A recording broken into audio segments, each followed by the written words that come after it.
Natsuki-san et on se retrouve pour la critique analyse des épisodes 770 et 771 de One Piece. Donc je vous avais dit la semaine dernière que je vous ferais une critique analyse sur 2 épisodes et c'est justement ce que je suis en train de faire. Donc on va commencer par l'épisode 770. Du coup, qu'est-ce qui s'était passé dans cet épisode?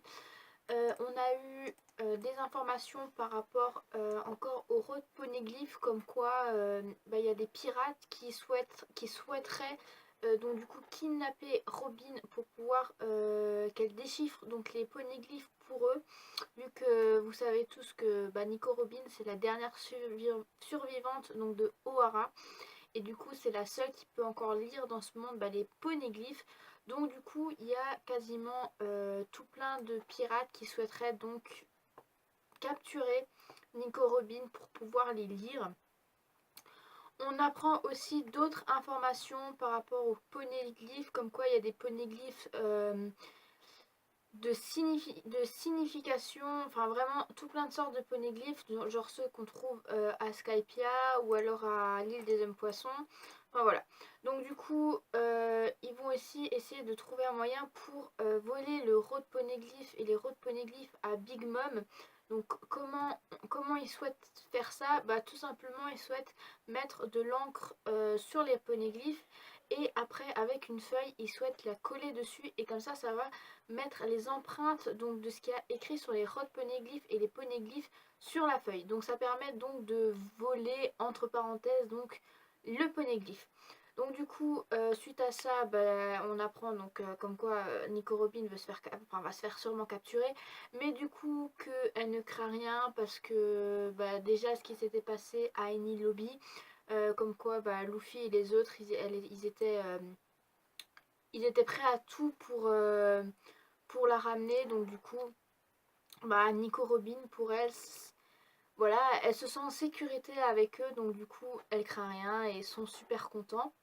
Ensuite dans l'épisode aussi 770 on va avoir un petit moment avec Jack qui va essayer de délivrer Doflamingo en essayant donc de défier Fujitora Tsuru, la vieille là, je sais jamais prononcer son nom, celle qui a le pouvoir de rendre les gens un pouvoir très bizarre, hein. Le pouvoir de la lessive, un peu bizarre. Et du coup il y avait aussi je me souviens plus c'était qui le troisième. Zut, attendez.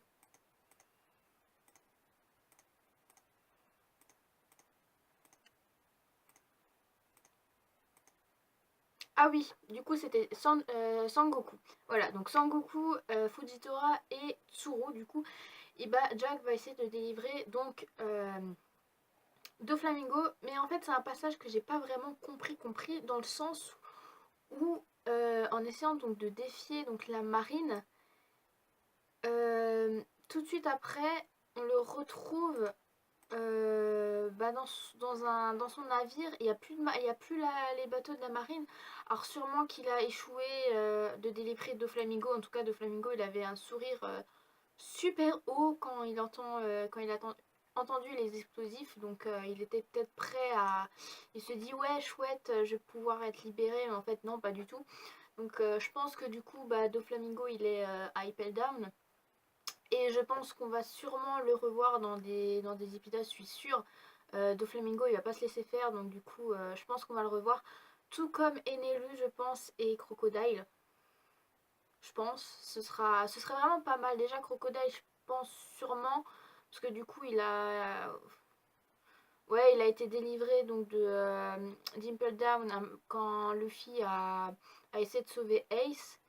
Mais après, du coup, on n'a pas eu vraiment d'informations par rapport à lui. Et je pense que Eneru, depuis Skypiea, on n'a jamais eu d'informations par rapport à lui. Donc peut-être qu'on le retrouvera. Mais en tout cas, je pense que Doflamingo, c'est sûr, on va le retrouver. Il va essayer de se venger, je pense, de Luffy ou je ne sais pas quoi. Donc voilà. Donc du coup, on a ce petit flashback que moi, j'ai pas vraiment saisi. Voilà, dans le sens où moi, je pense que du coup, il a échoué. Et voilà, il a échoué de délivrer Doflamingo, je ne sais pas. Vous, ce que vous en pensez, dites-moi en commentaire. Je serais super intéressée de savoir pour ceux qui ont vu l'épisode. Et ensuite on va retrouver donc une discussion par rapport nouveau au poneglyphe et à peu près le début du clan Kozuki, donc la famille donc, de Momonosuke. Qu'est-ce qui s'est passé avec eux? Pourquoi tout le monde veut essayer de capturer que ce soit Momonosuke, Kanjuro, Kinemon et Reizu. Du coup on va savoir tout ça, et du coup ce qu'on va savoir c'est que tout simplement le clan Kozuki ont inventé les poneglyphes. Ouais, c'est dur. C'est exactement comme ce qu'il y a eu dans la réaction de l'épisode. Moi j'étais complètement sous le choc. Je me suis dit waouh, et du coup la famille Kozuki, c'est eux qui ont fait les poneglyphes. Donc du coup ils doivent savoir ce qui s'est passé pendant le siècle oublié, et du coup peut-être qu'ils arrivent à lire donc les poneglyphes, mais du coup non, en fait c'est juste les ancêtres du clan qui savent tout ça, et du coup Momonosuke, Kinemon, Kanjuro et Reizu ne savent pas du coup déchiffrer les poneglyphes. C'est vraiment dommage, ça aurait donné un petit peu de charme, mais du coup non. Et à la fin de l'épisode, on va tout simplement retrouver, enfin savoir pourquoi quand je dis les quatre samouraïs, voilà, parce que sinon si je dis à chaque fois leur nom, voilà, c'est trop long. Donc on va savoir pourquoi les quatre samouraïs, même s'il y a un ninja dedans, sont recherchés. Et tout simplement c'est parce que on va apprendre que le père de Momonosuke, donc Oden, en fait a été exécuté. Et c'est ce qu'on va savoir la cause donc dans l'épisode 771, parce que du coup là l'épisode 770 est fini, donc ils sont en pleurs, et en fait on va savoir que le père de Momonosuke est en fait un ancien compagnon de Goldie Roger.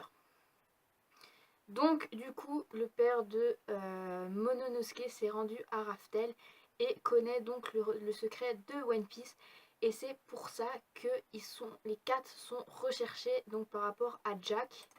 Donc Kaido recherche donc ces quatre là pour justement tirer des informations et savoir justement où se cache Raftel. Et du coup eux ne savent pas, parce que du coup il n'y a que le père de Momonosuke. Décidément aujourd'hui j'ai du mal avec ce prénom. Il n'y a que le père de Momonosuke qui le sait, et eux ne le sont pas, parce que du coup le père ne leur a pas transmis ces informations. Mais pour Kaido, Jack et les autres, du coup c'est quand même quelque chose de très très lourd, et ils essayent donc de les capturer pour rechercher des informations. C'est exactement comme par rapport à Robin, que les autres pirates vont essayer de la kidnapper pour tirer des informations par rapport au déchiffrage donc des poneglyphes. Et donc du coup on va partir sur l'épisode 71 où on va retrouver donc la suite. Donc la suite par rapport à la super révélation qui s'est passée. Et dans leur tête, les Mugiwara se disent dis donc, même Riley il était au courant, parce que Riley il était donc dans l'équipage de Goldie Roger, donc du coup il le sait aussi, enfin normalement il devrait le savoir, mais du coup ils n'ont pas tiré d'informations. Et donc du coup Nico Robin se dit du coup l'histoire du siècle oublié elle est quelque part, elle est proche, vu que déjà le clan Kozuki a créé les poneglyphes, donc du coup ils doivent peut-être savoir. Et on va donc aussi apprendre que du coup le pays de Wano il est donc dirigé par Kaido. Ça aussi, normalement c'est dans ces épisodes qu'on l'a su. Maintenant, merde, je sais plus. Bon, et donc du coup, vu que Robin donc maintenant sait que le pays de Wano, enfin le clan Kozuki sont responsables donc des poneglyphes, on va donc apprendre que par la suite ben le zut le gouvernement, voilà, le gouvernement donc interdit de justement toute recherche par rapport à ce siècle oublié. C'est pour ça ce qui s'est passé donc par rapport à Ohara, où ben ils ont tous été voilà, tous étaient morts entre guillemets, sauf du coup Robin. Et dans cet épisode là on va aussi avoir un rebondissement, on va avoir une nouvelle alliance. Et oui, à la fin de l'épisode on aura l'alliance Minx, samouraï, pirate et ninja. Alors dans l'ordre je sais plus mais c'est ça. On va avoir donc cette alliance là donc par rapport aux habitants de Zoo, donc aux Minx. On va par rapport donc aux samouraïs, donc par rapport à Kanjuro et Kinemon. On va voir par rapport aux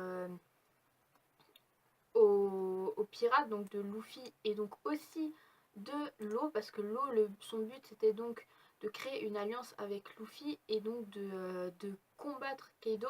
Donc pour lui ça l'arrange pas mal.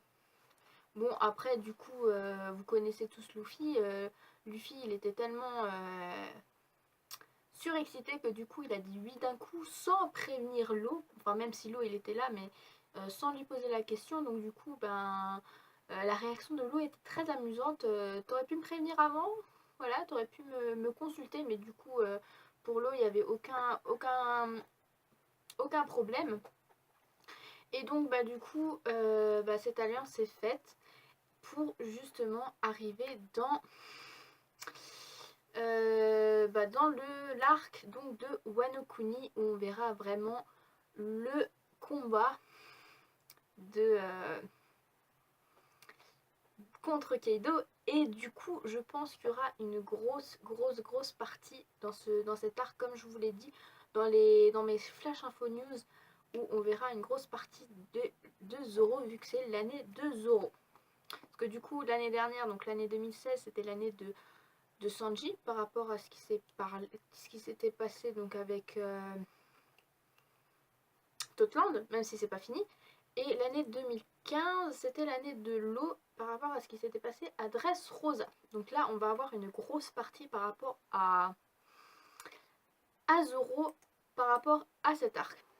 Donc du coup, bah, il y aura cette alliance qui va se faire, mais avant, du coup, Kinemon et même Raizu et Kanjuro ont supplié Luffy donc de créer cette alliance pour battre Kaido, mais sur le coup Luffy avait dit non, qui ne voulait pas du coup aider bah, Kinemon, mais en voyant ce qui s'était passé dans la tête de tout simplement de Momonosuke, même si c'est un gamin de 8 ans, il a quand même eu un lourd passé, parce que du coup on voit un petit peu ce qui s'était passé par rapport à Momonosuke. On va savoir que bah, du coup sa mère a été tuée carrément devant lui et que son père a été tué aussi.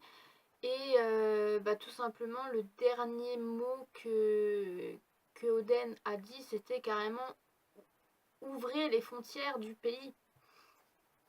Et bah du coup Momonosuke il est complètement sous le choc, il est en larmes et tout ça, et ça va toucher un petit truc à Luffy, qui va lui dire bah oui, je vais t'aider, arrête de pleurer, je vais t'aider et on va combattre ensemble donc Kaido. Et donc du coup l'alliance est faite. Bon après du coup Luffy il est toujours en train de se battre contre Momonosuke, ça c'est sûr et certain. Ça va être encore comme ça pendant longtemps je pense, parce que du coup ils sont pas très... Luffy est quand même un petit peu très lourd par rapport à Momonosuke. Hein. Enfin, se battre contre un enfant de 8 ans, Luffy, je ne sais pas ce que tu as dans la tête. Mais bon. Donc du coup, bah, cet épisode se finit par l'alliance donc du groupe. Il y a une super belle image à la fin. Je vous la mets juste à la fin de cette critique analyse d'épisode. Je vais vous le mettre parce que franchement elle est juste sublime. On voit mais vraiment tout le monde qui est complètement ravi. Franchement c'est les alliances, c'est quelque chose de formidable, surtout quand il y a des super pirates et des super amis qui s'allient entre eux. Franchement je trouve ça trop bien. Et là du coup dimanche, et ben on aura un épisode qui va se passer par rapport au passé de du coup ce qui va se passer par rapport à avant. Ce qui veut dire ça sera le voyage légendaire, le chien, le chat et le roi des pirates. Donc on verra Goldie Roger avec du coup Oden. Je pense qu'on verra sûrement Oden. Je crois que je l'avais vu dans la petite bande annonce pour l'épisode de la semaine prochaine. Et franchement ça va être un bon épisode je pense. Et je pense qu'on va voir aussi par rapport à l'attaque de l'éléphant. Comme quoi Luffy et Momonosuke vont entendre la voix de l'éléphant. Et franchement j'ai trop hâte d'être dimanche. Je sais pas ce que vous en pensez. En tout cas dites-moi ce que vous avez pensé de ces deux épisodes. Moi franchement je les ai trouvés formidables. J'ai juste hâte d'être à l'arc de Totland. Je pense que maintenant je vous le rabâche assez souvent. Comme quoi j'ai trop hâte. Mais bon. Donc voilà, donc cette critique analyse d'épisode est finie. Du coup j'ai eu beaucoup plus de choses à raconter par rapport à ce que je pensais. C'est quand même pas mal. Voilà, après je l'ai fait sur 2 épisodes parce que du coup les 2 épisodes je pense pour moi se ressemblaient et vraiment avaient un lien par rapport aux deux. Donc franchement c'était bien que je fasse donc une critique analyse sur 2 épisodes. Et du coup on se retrouve pour la semaine prochaine pour la nouvelle critique analyse de l'épisode 772. Donc sinon je vous souhaite une très bonne fin de soirée et je vous dis à la prochaine pour de nouvelles aventures et je vous dis à plus. Allez, salut mes Nakama!